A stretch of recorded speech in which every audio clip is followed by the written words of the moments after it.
சரிங்க.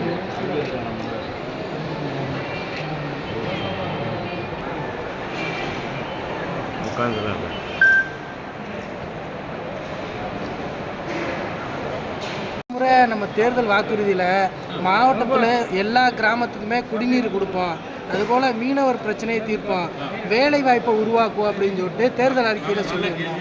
அந்த கொடுத்த தேர்தல் அறிக்கையில் எங்களுடைய கூட்டணி ஆட்சி வரவில்லை, எதிர்கட்சி ஆட்சி ஆயிடுச்சு. பாரதிய ஜனதா ஆட்சி வந்ததுனால கொரோனா காலத்தினால பல கோரிக்கைகளை நீங்கள் சொல்வதை ஆனால் குடிநீர் பிரச்சனைக்கு நம்முடைய தமிழ்நாடு அரசு நிரந்தர தீர்வு ஏற்படுத்தியிருக்காங்க. குடிநீர் பிரச்சனை தீர்க்கப்படலையும் சொல்ல முடியாது. குடிநீர் பார்த்தீங்கன்னாலே நம்முடைய ராமநாதபுரம் மாவட்டத்துக்கு ஏற்கனவே காவிரி கூட்டு குடிநீர் திட்டம் திருச்சியிலிருந்து 650 கோடி ரூபாயில் அந்த திட்டம் இந்த கலைஞர் கால ஆட்சியிலிருந்து கொண்டு வரப்பட்ட திட்டம். அரிப்பூரில் கடல் நீரை குடிநீராக்கிறதுக்கு இந்த 2 திட்டத்தின் மூலமாக தான் நம்ம மாவட்டத்தில் தண்ணீர் பிரச்சனை தீர்க்கப்படுது. கடந்த 10 ஆண்டு கால அனைத்து இந்திய அண்ணா திமுக ஆட்சியில் அந்த தண்ணீர் பைப்புகள் குழாய்கள் கூட பராமரிக்கப்படாமல் அந்த தண்ணீர் முழுமையாக வந்து சேரவில்லை. இப்போ திமுக ஆட்சியில் நம்முடைய தமிழ்நாட்டின் முதல்வர் நம்முடைய ராமநாதபுரம் மாவட்டத்தில் மட்டும் 2818 கோடி ரூபாயில் கரூரிலிருந்து நஞ்சப்பூரிலிருந்து ஒரு பிரத்யேகமான குடிநீர் திட்டத்தை கூட்டு குடிநீர் திட்டத்தை அறிவித்து அதற்காக நிதி ஒதுக்கி அந்த பணிகள்லாம் நடைபெற்று கொண்டிருக்கு. உங்களுக்குலாம் தெரியும், எல்லா இடங்களையும் அந்த பைப்பு போட்டுருக்காங்க. இன்னும் 3-4 மாதத்தில் நம்ம மாவட்டத்தில் ஒட்டுமொத்த குடிநீர் பிரச்சனையும் திட்டப்படும். அதே போல் வேலைவாய்ப்பின்மை, அதுபோல் வேலைவாய்ப்பு தான் சொல்ல எதிர்கட்சியாக இருந்த நிலையில் எங்களால் அந்த தொழில் நிறுவனங்களை உருவாக்க முடியும்.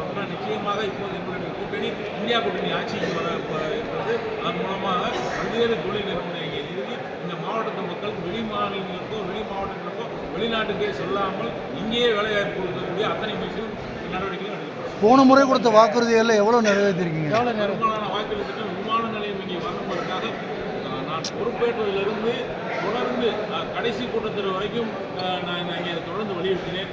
ஆனால் சென்னையிலிருந்து விமான போக்குவரத்து துவங்கப்படும் என்று கூட அறிவிப்பை நான் எழுத்துப்பூர்வமான கேட்ட கேள்வி கூட ஒன்றிய அரசு சொல்லிவிட்டு அதுக்கான எந்த நடவடிக்கை எடுக்கவில்லை. ஆனால் அவங்க சொல்கிறாங்க ராமேஸ்வரத்தை நாங்கள் சுற்றுலாத்தலம் மாற்ற போகிறோம், ராமேஸ்வரத்துக்கு ஆயிரக்கணக்கான பக்தர்கள் தினந்தோறும் வருகிறான்னு சொன்னால் அவங்களுக்கு இந்த வசதியாக ஏற்படுத்த முடியாமல் இந்தியா முழுவதும் உலகங்களும் வரான்னு சொல்கிறாங்க.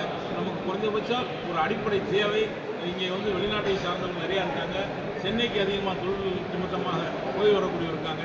அதற்காக இந்த மாவட்டத்தில் ராமநாதபுரத்துக்கும் ராமேஸ்வரத்துக்கும் இடையில் ராமநாதபுரத்து அருகிலே விமான நிலையம் அமைக்க வந்து தொடர்ந்து வெளியிடுகிறேன். இந்த அரசியல் நிச்சயமாக எங்களுடைய கூட்டணி அரசு வரும்போது அதெல்லாம் ஏற்படுத்தணும். நீங்கள் விமான ஹெலிகாப்டர்லாம் சொல்கிறீங்க, புதிய ரயில் எதுவுமே இந்த 5 ஆண்டுகளில் இயக்கப்படலை. அதாவது 5 ஆண்டுகளில் ஏற்கனவே இருந்த ரயில்களே குறைத்தாங்க. அதை கேட்டு வாங்குறதுக்கு பெரிய போராட்டம் ஆயிடுச்சு. கொரோனா நேரத்தில் நிறுத்தப்பட்ட ரயில்களை மீண்டும் இயக்க வேண்டும் என்பதற்காக உங்களுக்கு தெரியும் பல முறை ஒன்றிய ரயில்வே துறை அமைச்சர்களை அந்த ரயில்வே துறை வாரிய தலைவரை சந்தித்து நான் கோரிக்கை விட்டு அதையெல்லாம் கேட்டுக்கொண்டோம். நிறுத்தப்படாத ரயில் நிலையங்களுக்கு அது நிறுத்தப்படும் என்று கேட்டுக்கொண்டோம். பல ரயில்களை நிறுத்திட்டாங்க கொரோனா நேரத்தில். அதையெல்லாம் மீண்டும் கேட்டு வாங்குறதுக்கு பெரிய சவாலாக இருந்தது.